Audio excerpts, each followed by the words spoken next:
ನಮಸ್ತೆ ಪ್ರಿಯ ಸದಸ್ಯರಿಗೆಲ್ಲ ಆರಾಧ್ಯ astro YouTube ಚಾನಲ್ಗೆ ತಮಗೆಲ್ಲರಿಗೂ ಆತ್ಮೀಯವಾದ ಸ್ವಾಗತ. ನಾನು ನಿಮ್ಮ ವಿಜಯ ರಾಜ್. ಇದನ್ನು ನಾವು ಬಹಳ ವಿಶೇಷವಾಗಿ ಎಲ್ಲೋ ಒಂದು ಕಡೆ ವಿಮಾನ ಅಪಘಾತ, ಇನ್ನು ಎಲ್ಲೋ ಒಂದು ಕಡೆ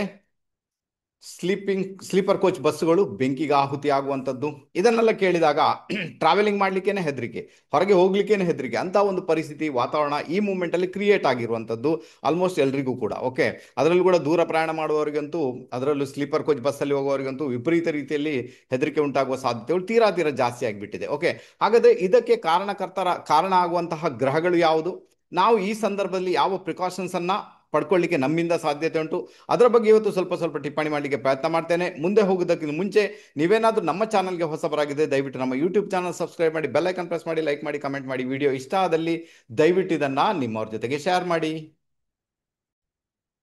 ನಿಮ್ಮಲ್ಲಿ ಒಂದು ಸಣ್ಣ ವಿಜ್ಞಾಪನೆ, ನಮ್ಮ ಆರಾಧ್ಯ ಆಸ್ಟ್ರೋ ಆ್ಯಪ್ ಅಲ್ಲಿ ಒಂದು ವಿಡಿಯೋ ಕೋರ್ಸ್ ಅನ್ನ ಲಾಂಚ್ ಮಾಡಿದ್ದೇವೆ. ಅದು ಬಂದು ಸಂಖ್ಯಾಶಾಸ್ತ್ರ ಆಧಾರಿತ ಹಸ್ತಾಕ್ಷರದ ರಹಸ್ಯಗಳು, ಸೀಕ್ರೆಟ್ ಆಫ್ ಸಿಗ್ನೇಚರ್ಸ್. ಈ ಕೋರ್ಸ್ನ ಲಿಂಕ್ ಅನ್ನ ಡಿಸ್ಕ್ರಿಪ್ಷನ್ ಬಾಕ್ಸ್ ಅಲ್ಲಿ ಕೊಟ್ಟಿರ್ತೇನೆ. ದಯವಿಟ್ಟು ಅಲ್ಲಿ ಹೋಗಿ ಆ್ಯಪ್ ಅನ್ನು ಡೌನ್ಲೋಡ್ ಮಾಡಿಕೊಂಡು ಕೋರ್ಸ್ ಅನ್ನು ಪರ್ಚೇಸ್ ಮಾಡಿ. ನೀವು ಖಂಡಿತ ಕಲಿಬಹುದು ಯಾವ ಥರ ಸಿಗ್ನೇಚರ್ನ ಡಿಸೈನ್ ಮಾಡಬೇಕು, ಯಾವ ಕೆಲಸಕ್ಕೆ ಯಾವ ಥರದ ಸಿಗ್ನೇಚರ್ ಇದ್ದರೆ ತುಂಬ ಚೆನ್ನಾಗಿರುತ್ತೆ, ಅಥವಾ ನಿಮ್ಮ ಮಕ್ಕಳು ಯಾರಾದರೂ ಇದ್ದರೆ ಅವ್ರಿಗೆ ಮುಂದಿನ ದಿನಗಳ ಅವರ ಭವಿಷ್ಯ ಉಜ್ವಲವಾಗಲಿಕ್ಕೆ ಯಾವ ಥರದ ಸಿಗ್ನೇಚರ್ ನೀವು ಅವ್ರಿಗೆ ಡಿಸೈನ್ ಮಾಡಿ ಕೊಡಬೇಕು, ಅದೆಲ್ಲ ಒಂದು ಪಾಠ ಆ ಕೋರ್ಸಲ್ಲಿದೆ. ಖಂಡಿತ ಅದನ್ನು ಪರ್ಚೇಸ್ ಮಾಡಿ. 1 ವರ್ಷಗಳ ಕಾಲ ವ್ಯಾಲಿಡಿಟಿ ಇರ್ತದೆ. ಒಂದು ಒಳ್ಳೆಯ ಪರಿಹಾರ ಟೂಲ್ಸ್ ಏನುಂಟು ಅದು ನಿಮ್ಮ ಕೈ ಸೇರುತ್ತೆ, ಬಹಳ ಬಹಳ ಫೇವರೇಬಲ್ ಆಗುತ್ತೆ. ಇಲ್ಲಿ ಮುಖ್ಯವಾಗಿ ನಾವು ಗೋಚಾರದ ಗ್ರಹಗಳನ್ನು ನೋಡಿದಾಗ 3-4 ಮೇಜರ್ ಪ್ಲಾನೆಟ್ಸ್ ಅನ್ನ ಆಲ್ಮೋಸ್ಟ್ ನೋಡ್ಕೊಳ್ತೇವೆ ನಾವು. ಬಾಕಿ ಎಲ್ಲ ಬೇಗ ಬೇಗ ಚೇಂಜ್ ಆಗ್ತಾ ಹೋಗ್ತಾರೆ. ಅದರಲ್ಲಿ ಮುಖ್ಯವಾಗಿ ಕೇತು ಸಿಂಹರಾಶಿಯಲ್ಲಿ ಭ್ರಮಣ ಮಾಡ್ತಾ ಇದ್ದಾನೆ. ಕೇತು ಸಿಂಹರಾಶಿಯಲ್ಲಿ ಭ್ರಮಣ ಮಾಡಬೇಕಾದ್ರೆ, ಸಿಂಹರಾಶಿ ಒಂದು ರಿಲೇಟೆಡ್ ಟು ಸೂರ್ಯ.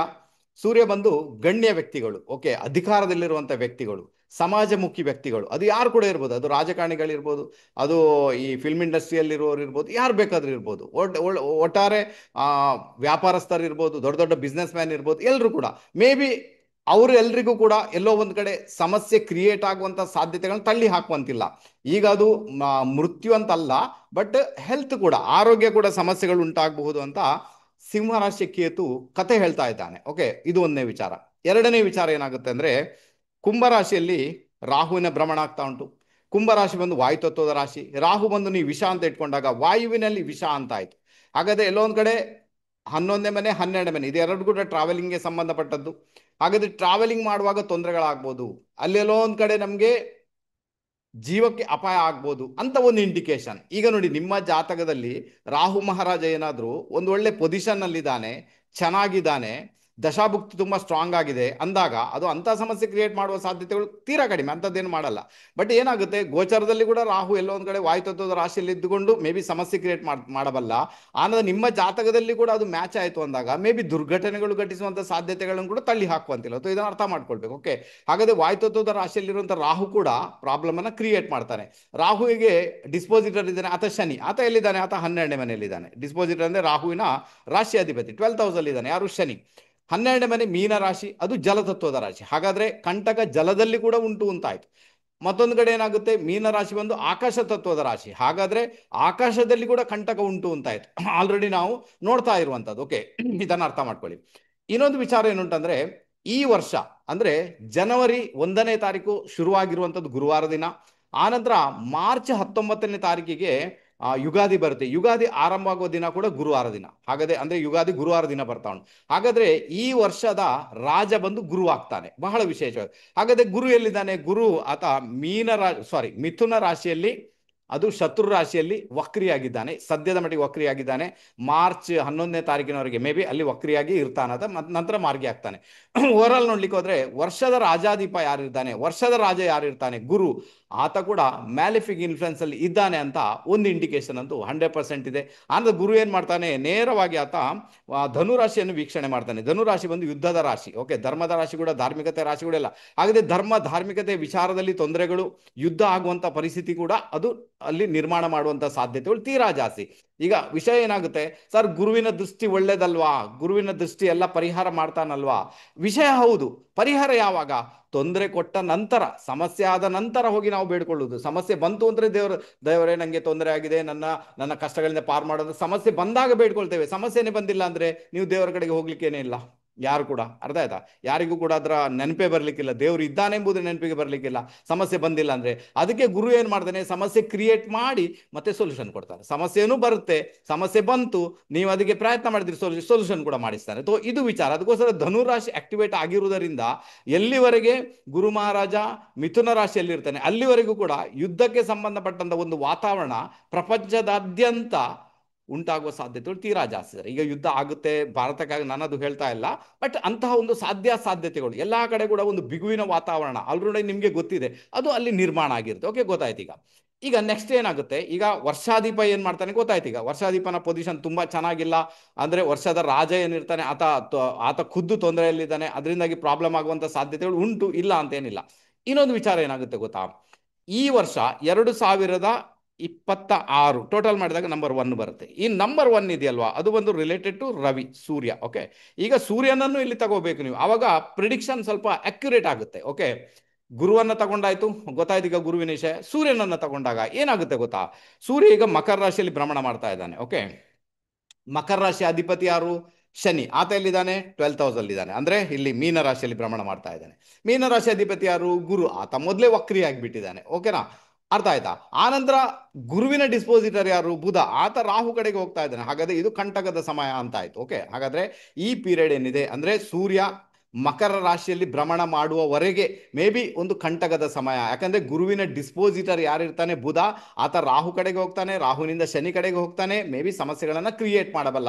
ಸ್ವಲ್ಪ ಜಾಗರೂಕರಾಗಿರ್ಬೇಕಾದಂತಹ ಅನಿವಾರ್ಯತೆ ನಮ್ಮ ಪಾಲಿಗೊಂದು 100% ಉಂಟು. ಎಲ್ಲಿವರೆಗೆ, ಮಾರ್ಚ್, ಈಗಂತಲ್ಲ ನೋಡಿ, ಆ ಫೆಬ್ರವರಿ 15ರವರೆಗೆ ರವಿಯಲ್ಲಿರ್ತಾನೆ, ಮಕರ ರಾಶಿಯಲ್ಲಿರ್ತಾನೆ. ಫೆಬ್ರವರಿ 15ರಿಂದ ಮಾರ್ಚ್ 15ರವರೆಗೆ ರವಿಯಲ್ಲಿ ಬರ್ತಾನೆ, ರಾಹು ಜೊತೆಗೆ ಕಾಂಬಿನೇಷನ್ ಅಲ್ಲಿ ಬರ್ತಾನೆ. ಅದೇ ರೀತಿ ಆತ ಮಾರ್ಚ್ 15ರಿಂದ ಏಪ್ರಿಲ್ 15ರವರೆಗೆ ರವಿಯಲ್ಲಿ ಬರ್ತಾನೆ, ಶನಿ ಜೊತೆಗೆ ಕಾಂಬಿನೇಷನ್ ಅಲ್ಲಿ ಬರ್ತಾನೆ.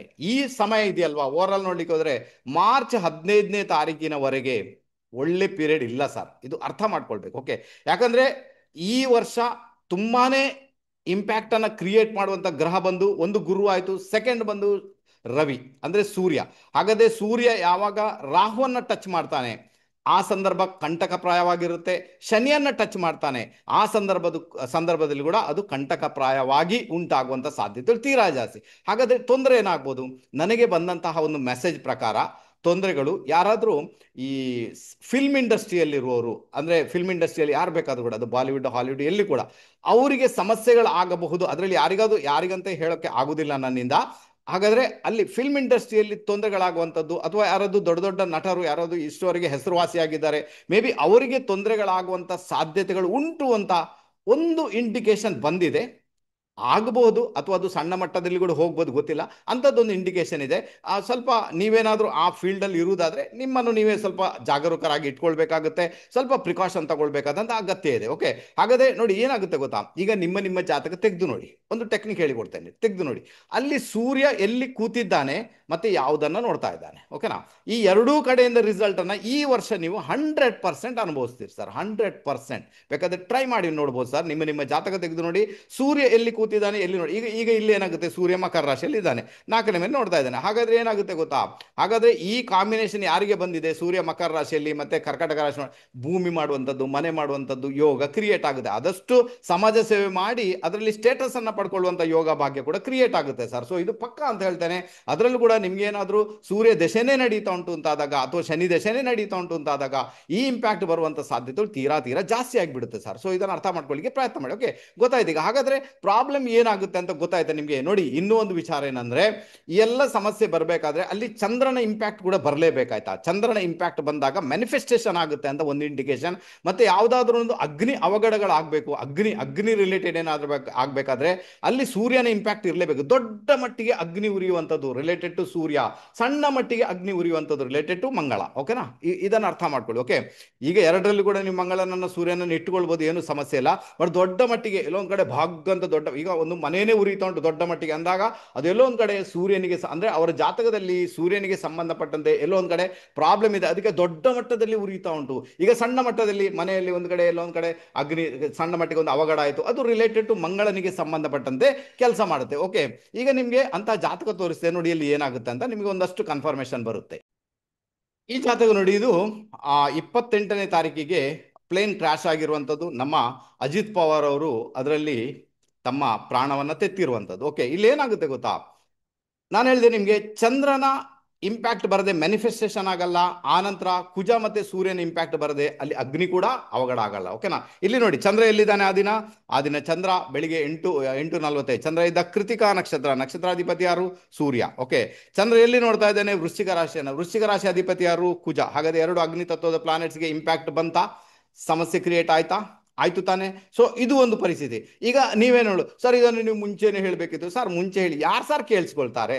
ಅಥವಾ ನಮಗೆ ಅದನ್ನು ನೋಡಿ ಅನಲೈಸ್ ಮಾಡುವಂತಹ ಒಂದು ಇದಾದ್ರೂ ಯಾಕೆ ಬೇಕು? ನಾವು ಯಾಕೆ ಅದನ್ನು ಅನಲೈಸ್ ಮಾಡಲಿಕ್ಕೆ ಕೂತ್ಕೊಳ್ತೇವೆ? ಏನು ಮಾಡಲ್ಲ. ಘಟನೆ ಆದ ನಂತರ ಏನಾಗುತ್ತೆ, ನಾವು ಅಲರ್ಟ್ ಆಗಿಬಿಡ್ತೇವೆ. ಹಾ ಹೌದಪ್ಪ, ನೋಡ್ಕೊಳ್ಳೋಣ ಮುಂದೆ ಏನಾಗುತ್ತೆ. ಅದಕ್ಕೋಸ್ಕರ ಈಗ ಮುಂದಿನ ದಿನಗಳದ್ದನ್ನು ಹೇಳಿಕೊಟ್ಟಿದ್ದೇನೆ. ಜಾಗ್ರತೆ ಅಂತೂ ಮಾಡಬೇಕು, ಪ್ರಿಕಾಷನ್ ಹೇಳಿಕೊಡ್ತೇನೆ ಏನು ಮಾಡ್ಬೇಕಂತ. ಬಟ್ ಇಲ್ಲಿ ನಾನೇನು ಹೇಳಲಿಕ್ಕೆ ಇಷ್ಟಪಡ್ತೇನೆ, ಚಂದ್ರನ ಇಂಪ್ಯಾಕ್ಟ್ ಬರದೆ ಮ್ಯಾನಿಫೆಸ್ಟೇಷನ್ ಇರಲ್ಲ, ಇದು ಪಕ್ಕ 100%. ಚಂದ್ರನ ಇಂಪ್ಯಾಕ್ಟ್ ಬರಲೇಬೇಕು ಸರ್. ಅದೇ ರೀತಿ ದೊಡ್ಡ ಮಟ್ಟಕ್ಕೆ ಬೆಂಕಿ ಹಿಡಿಬೇಕು, ಸೂರ್ಯನ ಇಂಪ್ಯಾಕ್ಟ್ ಬರಬೇಕು. ಸಣ್ಣ ಮಟ್ಟಕ್ಕಾದ್ರೆ ಕುಜನ ಇಂಪ್ಯಾಕ್ಟ್ ಬರಬೇಕು. ಅಥವಾ ಎರಡರಲ್ಲಿ ಕುಜ ಸೂರ್ಯನ ಇಟ್ಕೊಳ್ಳಿ, ಅಗ್ನಿ ತತ್ವದ ಪ್ಲಾನೆಟ್ಸ್ ಅಂತ ಇಟ್ಕೊಳ್ಳಿ, ಅದು ತುಂಬಾ ಚೆನ್ನಾಗಿ ವರ್ಕ್ ಅಂತೂ ಆಗ್ತದೆ. ಓಕೆನಾ, ನಿಮ್ಮ ಜಾತಕ ತೆಗೆದುಕೊಂಡು ಕೂಡ ಒಂದು ಐಡಿಯಾ ನಿಮಗೆ ಬರುತ್ತೆ ನೀವೇನ್ ಮಾಡ್ಬೇಕಂತ. ಓಕೆ, ಹಾಗಾದ್ರೆ ಈಗ ಗೊತ್ತಾಯ್ತು ಎಲ್ಲಿವರೆಗೆ ನಮಗೆ ಸಮಸ್ಯೆಗಳು ಉಂಟಾಗಬಹುದು ಅಥವಾ ತೊಂದರೆಗಳು ಉಂಟು. ಈಗ ನಾವೇನ್ ಮಾಡ್ಬೋದು? ಈಗ ಸಾಧಾರಣ ಮಟ್ಟಿಗೆ ನೋಡಿ, ಅರ್ಥ ಮಾಡ್ಕೊಳ್ಳಿ, ಇದರಲ್ಲಿ ನಾನು ನಿಮ್ಮನ್ನ ಹೆದರಿಸ್ತಾ ಇಲ್ಲ. ಓಕೆ, ಅರ್ಥ ಮಾಡ್ಕೊಳ್ಬೇಕು. ಏನು ಗೊತ್ತಾ, ನಿಮ್ಮ ಜಾತಕದಲ್ಲಿ ಪ್ಲಾನೆಟರಿ ಪೊಸಿಷನ್ ತುಂಬಾ ಚೆನ್ನಾಗಿದೆ, ದಶಾಭುಕ್ತಿ ತುಂಬಾ ಸ್ಟ್ರಾಂಗ್ ಆಗಿ ನಡೀತಾ ಇದೆ, ಅಂಥದ್ದೇನು ತೊಂದರೆಗಳೇ ಇಲ್ಲ ಅಂದಾಗ ನೀವು ಹೆದರುವಂಥ ಅವಶ್ಯಕತೆ ಇಲ್ಲ. Okay, no problem. ಬಟ್ ನೀವೊಂದು ಟ್ರಾವೆಲಿಂಗ್ ಮಾಡಬೇಕಾದ್ರೆ ಸ್ಲೀಪರ್ ಕೋಚನ್ನು ಬಿಟ್ಟು, ಯಾಕೆ ಸ್ಲೀಪರ್ ಕೋಚ್? ಯಾಕಂದ್ರೆ ಮೀನರಾಶಿ ಏನಿದೆ ಅಲ್ವಾ, ಮೀನರಾಶಿ ಅದು ಬೆಡ್ರೂಮ್. ಓಕೆನಾ, ಮೀನರಾಶಿ ಬಂದು ಬೆಡ್ರೂಮ್, ಅಲ್ಲಿ ಯಾರಿದ್ದಾರೆ? ಶನಿ ಇದ್ದಾನೆ ಆಲ್ರೆಡಿ ಈಗ ಅಲ್ವಾ. ಆನಂದ ಮೀನರಾಶಿ ಬಂದು ಆಕಾಶ ತತ್ವ ಕೂಡ, ಆನಂದ ಜಲತತ್ವ ಕೂಡ. ಹಾಗಾದ್ರೆ ಜಲದಲ್ಲಿ ಕೂಡ ಕಂಟಕ, ಮಲಗಿದಲ್ಲಿ ಕೂಡ ಕಂಟಕ. ಅರ್ಥ ಆಗುತ್ತಾ? ಆಕಾಶದಲ್ಲಿ ಹಾರಾಡುವಾಗೂ ಕೂಡ ಕಂಟಕ ಉಂಟಾಗುವ ಸಾಧ್ಯತೆಗಳನ್ನ ತಳ್ಳಿ ಹಾಕುವಂತಿಲ್ಲ ಸರ್. ಅದಕ್ಕೆ ಸ್ಲೀಪರ್ ಕೋಚ್ ಬಸ್ಸಲ್ಲಿ ನಾವೇನ್ ಮಾಡ್ತೇವೆ, ಮಲಗಿಕೊಂಡು ಹೋಗ್ತೇವೆ. ಹಾಗಾದ್ರೆ ಕಂಟಕ ಅಲ್ಲಿ ಬರುವಂತ ಸಾಧ್ಯತೆಗಳು ತೀರಾ ಜಾಸ್ತಿ ಇರ್ತದೆ. ಇಷ್ಟವರೆಗೆ ಸುಟ್ಟೋದ ಬಸ್ಗಳೆಲ್ಲ ಆಲ್ಮೋಸ್ಟ್ ಸ್ಲೀಪರ್ ಕೋಚ್ ಬಸ್ಗಳು. ಅದಕ್ಕೋಸ್ಕರ ನಾನು ಏನು ಹೇಳ್ತೀನಿ, ನಿಮ್ಗೆ ಏನಾದರೂ ಟ್ರಾವೆಲಿಂಗ್ ಮಾಡ್ಲಿಕ್ಕೆ ಇದ್ರೆ ಸ್ಲೀಪರ್ ಕೋಚ್ ಬಸ್ಸನ್ನು ಆದಷ್ಟು ಅವಾಯ್ಡ್ ಮಾಡಿ. ಆದಷ್ಟು ಸೀಟ್ ಇರುವ ಬಸ್ಸಲ್ಲಿ ಕೂತ್ಕೊಳ್ಳಿ, ಪರವಾಗಿಲ್ಲ. ಒಂದು ದಿನ ರಾತ್ರಿ ಹೀಗೇನೆ ಕೂತ್ಕೊಂಡು ನಿದ್ದೆ ಮಾಡ್ತಾ ಹೋಗ್ಬೋದು, ಏನು ಸಮಸ್ಯೆ ಆಗಲ್ಲ. ಓಕೆನಾ, ಒಂದಷ್ಟು ಸೇಫ್ಟಿ ಕೂಡ ಬರ್ಬೋದು, ನಮಗೆ ತೊಂದರೆ ಇಲ್ಲ. ಬಟ್ ನಾವು ಏನು ಆರಾಮಾಗಿ ಮಲಕೊಂಡು ಹೋಗ್ತೇವಲ್ಲ, ಮೇ ಬಿ ನೋಡಿ, ಯಾಕೆ ಹೇಳ್ತಾ ಇದ್ದೀನಿ, ಯಾಕಂದ್ರೆ ಇಷ್ಟವರೆಗೆ ಉದಾಹರಣೆ ಅದೇ ಇರುವುದು ತಾನೇ. ಸ್ಲೀಪರ್ ಕೋಚ್ ಬಸ್ಸುಗಳೇ ಆ ಬೆಂಕಿಗೆ ಆಹುತಿಯಾಗಿದೆ ಅಂತಲೇ ಇಂಪ್ಯಾಕ್ಟ್ ಇರುತ್ತಾನೆ. ಅದಕ್ಕೋಸ್ಕರ ನಾನು ಹೇಳ್ತೀನಿ, ಸೊ ಅದನ್ನು ಅವಾಯ್ಡ್ ಮಾಡಿ ಅಂತ. ಅಲ್ಲಿಗೆ ಅಂತೂ ಫಿನಿಶ್ ಆಯ್ತು. ಈಗ ಮತ್ತೆ ಫ್ಲೈಟಲ್ಲಿ ಹೋಗಬೇಕು, ಪರವಾಗಿಲ್ಲ ಹೋಗಿ ಸರ್. ನಿಮ್ಗೆ ಏನಾದರೂ ಒಂದು ಶಕುನಗಳು ಬಂದ್ಬಿಡ್ತು, ಏನೋ ಅಪಶಕುನದ ಶಕುನ ಬಂದ್ಬಿಡ್ತು ಅಂದಾಗ ಅದನ್ನು ಅವಾಯ್ಡ್ ಮಾಡಿ. ಈಗ ಅಪಶಕುನ ಹೇಗೆ ಗೊತ್ತಾಗುತ್ತೆ ನಿಮಗೆ? ಅದಕ್ಕೊಂದು ಟೆಕ್ನಿಕ್ ಹೇಳಿಕೊಡ್ತೇನೆ ನೋಡಿ. ಏನಾಗುತ್ತೆ, ನಿಮ್ಗೆ ಏನಾದರೂ ದೊಡ್ಡ ಮಟ್ಟಿಗೆ ಸಮಸ್ಯೆ ಆಗಬೇಕಾದ್ರೆ, ಗಂಡು ಮಕ್ಕಳಿಗಾದ್ರೆ ಎಡಗಣ್ಣು ಅದರ್ಲಿಕ್ಕೆ ಶುರು ಆಗುತ್ತೆ. ಅರ್ಥ ಮಾಡ್ಕೊಳ್ಳಿ, ಗಂಡು ಮಕ್ಕಳಿಗೆ ಎಡಗಣ್ಣು ಅದರ್ಲಿಕ್ಕೆ ಶುರು ಆಗುತ್ತೆ. ಏನೋ ದೊಡ್ಡ ಕಂಟಕ ಬರಲಿಕ್ಕೆ ಉಂಟು ಅಥವಾ ಏನೋ ದೊಡ್ಡ ಸಮಸ್ಯೆ ಆಗ್ಲಿಕ್ಕೆ ಉಂಟು, ಎಡಗಣ್ಣು ಅದ್ರ ಅವಾಗ ಬಹಳ ಪ್ರಿಕಾಷನ್ ತಗೊಳ್ಬೇಕಾದ ಅನಿವಾರ್ಯತೆ ಉಂಟು. ಪ್ರತಿಯೊಂದರಲ್ಲಿ ಕೂಡ, ಟ್ರಾವೆಲಿಂಗ್ ಮಾಡುವಾಗ, ವ್ಯವಹಾರ ಮಾಡುವಾಗ, ದುಡ್ಡು ಕೊಡುವಾಗ, ಎಲ್ಲದರಲ್ಲಿ ಕೂಡ ಇದನ್ನು ಅರ್ಥ ಮಾಡ್ಕೊಂಡೆ ಗೆದ್ದು ಬಿಡ್ತೀರಾ. ಅದೇ ಹೆಣ್ಣು ಮಕ್ಕಳಿಗೆ ಆದ್ರೆ ಅವರ ಬಲಗಣ್ಣು ಅದರ್ಲಿಕ್ಕೆ ಶುರು ಆಗುತ್ತೆ. ಬಲಗಣ್ಣು ಟಕ್ ಟಕ್ ಟಕ್ ಟಕ್ ಅದ್ರಲ್ಲಿ ನೀವು ಎಷ್ಟೇ ಕಂಟ್ರೋಲ್ ಮಾಡಿದ್ರೆ ನಿಲ್ಲುವುದಿಲ್ಲ, ಅದು ಅದರ್ಲಿಕ್ಕೆ ಶುರು ಆಗುತ್ತೆ. ಅವಾಗ ಏನಿಸ್ಕೊಳ್ಳಿ, ಎಲ್ಲೋ ಒಂದ್ ಕಡೆ ಕೆಟ್ಟದನ್ನ ನೋಡ್ಲಿಕ್ಕೆ ಉಂಟು, ಕೇಳಲಿಕ್ಕೆ ಉಂಟು, ಅಥವಾ ನಮ್ಗೇನೆ ಆಗ್ಲಿಕ್ಕೆ ಉಂಟು. ಹಾಗಾದ್ರೆ ನೀವು ಆ ಸಮಯದಲ್ಲಿ ಯಾವ ಕೆಲಸವನ್ನ ಮಾಡ್ಕೊಳ್ಳಿಕ್ಕೆ ನೀವು ಇಷ್ಟಪಡ್ತಾ ಇದ್ರೆ, ಮೇ ಬಿ ಅದನ್ನ ಮತ್ತೆ ಮತ್ತೆ ಪರಾಮರ್ಶೆಗೆ ಒಳಪಡಿಸುವಂತ ಅಗತ್ಯ 100% ಇದೆ. ದಯವಿಟ್ಟು ಇದನ್ನು ಅರ್ಥ ಮಾಡ್ಕೊಳ್ಳಿ. ಇದು ನಾನು ಪ್ರಾಕ್ಟಿಕಲ್ ಆಗಿ ನೋಡಿರುವಂತದ್ದು, ಒಂದಷ್ಟು ಜನ ಇದರ ಬಗ್ಗೆ ನನ್ನ ಹತ್ರ ಕೇಳಿರುವಂತದ್ದು, ಮತ್ತೆ ಅವರಿಗೆ ನಾನು ಆನ್ಸರ್ ಮಾಡಿರುವಂತ. ಓಕೆ, ಈಗ ಗೊತ್ತಾಯ್ತು ನಿಮಗೆ. ಇನ್ನು ಬೇರೆ ಬೇರೆ ರೀತಿಯ ಶಕುನಗಳು ಬರುತ್ತೆ. ಈಗ ಮನೆಯ ದೀಪ ಅಚಾನಕ್ ಆಗಿ ಆರಿ ಹೋಗುವುದು, ಮತ್ತೆ ನೀವೆಲ್ಲ ಒಂದ್ ಕಡೆ ಬಿದ್ದು ಪೆಟ್ಟು ಮಾಡಿಕೊಳ್ಳುವಂಥದ್ದು, ಅಥವಾ ಆ ಸಮಯದಲ್ಲಿ ಏನೋ ಒಂದು ಮನೆಯಲ್ಲಿ ಇಲ್ಲದ ಒಂದು ವಾತಾವರಣ, ಒಂದು ಅವ್ಯವಸ್ಥೆಯ ವಾತಾವರಣ ಉಂಟಾಗುವುದು, ಇದೆಲ್ಲ ಒಂದು ಅಪಶಕುನಗಳು ಎಲ್ಲೋ ಒಂದ್ ಕಡೆ ಬರ್ಲಿಕ್ಕೆ ಉಂಟು ಅಂತ ಒಂದು ನೇರವಾದ ಒಂದು ಇಂಡಿಕೇಶನ್ ಅದು ಅಲ್ವಾ. ಈಗ ಅಜಿತ್ ಪವಾರ್ ಅವರು ಏನಿರ್ತಾರೆ, ಅವರ ತಾಯಿಗೆ ಇಂಡಿಕೇಶನ್ ಆಲ್ರೆಡಿ ಬಂದಿತ್ತು, ಬಟ್ ಅವರು ಅದನ್ನು ಹೇಳುವ ಹಾಗೆ ಇರಲಿಲ್ಲ. ಬಂದಿತ್ತು, ಈಗ ಗೊತ್ತಾಗುದಿಲ್ಲ ತಾನೇ. ಈಗ ಹೇಳ್ತಾರೆ ಅವ್ರು, ನಮ್ಗೆ ಇಂಥ ಇಂಡಿಕೇಶನ್ ಇತ್ತು, ಅಲ್ಲೇನೋ ಕೆಟ್ಟ ಘಟನೆ ಆಗುದಂತ ಇತ್ತು, ನನಗೆ ಗೊತ್ತಾಗ್ತಾ ಇತ್ತು, ಬಟ್ ಪಾಪ ಏನ್ ಮಾಡೋಣ, ಗೊತ್ತಾಗಿರ್ಲಿಲ್ಲ ಅವ್ರಿಗೆ ಏನ್ ಮಾಡ್ಬೇಕಂತ. ಅಥವಾ ಮಗ ಸಿಕ್ಕಿರ್ಲಿಕ್ಕಿಲ್ಲ ಹೇಳ್ಬೇಕಂದ್ರೂ ಕೂಡ ಇದು ಒಂದು ಪರಿಸ್ಥಿತಿ. ಓಕೆ, ಅದಕ್ಕೋಸ್ಕರ ಇಂತಹ ಘಟನೆಗಳನ್ನು ನೆನ್ಪಿಟ್ಕೊಳ್ಬೇಕು. ಇನ್ನೊಂದು ಏನ್ ಮಾಡ್ಬೇಕಂದ್ರೆ, ಒಂದು ವೇಳೆ ಟ್ರಾವೆಲಿಂಗ್ ಮಾಡ್ಲಿಕ್ಕೆ ಉಂಟು ಅಂತಾದಾಗ, ಟ್ರಾವೆಲಿಂಗ್ ಮಾಡಬೇಕಾದ್ರೆ ದೇವರಿಗೆ ಪ್ರಾರ್ಥನೆ ಮಾಡಿ, ಒಂದು ತುಂಡು ಬೆಲ್ಲ ನಿಮ್ಮ ಈ ದೇವರ ಕೋಣೆ ಅಂದರೆ ದೇವರ ಸ್ಟ್ಯಾಂಡ್ ಏನಿದೆ ಅಲ್ಲಿ ಒಂದು ತುಂಡು ಬೆಲ್ಲವನ್ನು ದಯವಿಟ್ಟು ಇಟ್ಟು ಪ್ರಾರ್ಥನೆ ಮಾಡಿ ಹೋಗಬೇಕು. ಅದು ತುಂಬ ಫೇವರಬಲ್ ಇಂಪ್ಯಾಕ್ಟನ್ನು ಕ್ರಿಯೇಟ್ ಮಾಡುತ್ತೆ, ತೊಂದರೆ ಇಲ್ಲ. ಇನ್ನೂ ಬೇಕಾದರೆ ಒಂದು ಹಿಡಿ ಕಡಲೆಯಿಂದ ಇಡೀ ದೇಹಕ್ಕೆ 7 ಸುತ್ತು ನಿವಾಳಿಸಿ ತೆಗೆದು ಅದನ್ನು ಹೊರಗಡೆ ಎಲ್ಲಾದರೂ ಮರ ಗಿಡಗಳ ಹತ್ತಿರ ಹಾಕಿ ಅಲ್ಲಿಂದ ಕೂಡ ಹೊರಟೋಗ್ಬೋದು. ಇದು ಎರಡೇ ಟೆಕ್ನಿಕನ್ನು ಫಾಲೋ ಮಾಡಿದರೆ ಸಾಕು. ಅನಂತರ ನಿಮ್ಮ ಮನೆ ದೇವರು ಮತ್ತು ಕುಟುಂಬ ದೇವರು ಮತ್ತು ನಿಮ್ಮ ಇಷ್ಟ ದೇವರು ಯಾರಿರ್ತಾರೆ ಅವರಿಗೆ ಪ್ರಾರ್ಥನೆ ಮಾಡಿ ಹೋಗುವಾಗ ತಂದೆ ತಾಯಿಗಳಿಗೆ ನಮಸ್ಕಾರ ಮಾಡಿ ಹೊರಟೋಗಿ. ನಿಮ್ಮ ಪ್ರಯಾಣ ಏನುಂಟು ಅದು ಸುಖಕರವಾಗಿರುತ್ತೆ. ಅದೇನು ಅವಘಡಗಳಾಗಬೇಕು, ತೊಂದರೆಗಳಾಗಬೇಕು ಅಥವಾ ಯಾವುದೇ ಒಂದು ರೂಪದಲ್ಲಿ ಸಮಸ್ಯೆಗಳಾಗಬೇಕು ಅದು ಆಗಲಿಕ್ಕೆ ಇಲ್ಲ ಅಂತ ಹೇಳ್ತಾರೆ. ತುಂಬಾನೇ ಫೇವರಬಲ್ ಆಗುತ್ತೆ. ಓಕೆನಾ, ಗೊತ್ತಾಯ್ತು ಈಗ. ಹಾಗಾದ್ರೆ ಎಲ್ಲೆಲ್ಲ ಕಂಟಕ ಉಂಟು ನಿಮಗೆ ಹೇಳಿಬಿಟ್ಟೆ. ಈ ಸಂದರ್ಭ ಸ್ವಲ್ಪ ಜಾಗರೂಕರಾಗಿರಿ. ಈ ವಿಡಿಯೋ ಏನಿದೆ ನಿಮ್ಮನ್ನು ಹೆದರ್ಸಿಕೆ ಅಂತ ಮಾಡ್ತಾ ಇಲ್ಲ, ನಿಮಗೆ ಪ್ರಿಕಾಷನ್ ಕೊಡ್ಲಿಕ್ಕೆ ಮಾತ್ರ ಮಾಡ್ತಾ ಇದ್ದೀನಿ ಸರ್. ಅರ್ಥ ಮಾಡ್ಕೊಂಡ್ರೆ ನೀವು ಗೆದ್ದು ಬಿಡಿದ್ರಿ. ಓಕೆನಾ, ಈಗೇನು ಮಾಡಿ ಕಾರ್ಯಕ್ರಮ ಇಲ್ಲಿಗೆ ಮುಗಿಸ್ತಿದ್ದೇನೆ. ಇನ್ನೊಂದು ರಹಸ್ಯಮಯ ವಿಡಿಯೋ ಜೊತೆಗೆ ನಿಮ್ಮ ಮುಂದೆ ಪ್ರತ್ಯಕ್ಷನಾಗ್ತೀನಿ ಸರ್. ಅಲ್ಲಿವರೆಗೆ ಎಲ್ಲರಿಗೂ ನಮಸ್ತೆ ನಮಸ್ತೆ ನಮಸ್ತೆ, ಬಾಯ್.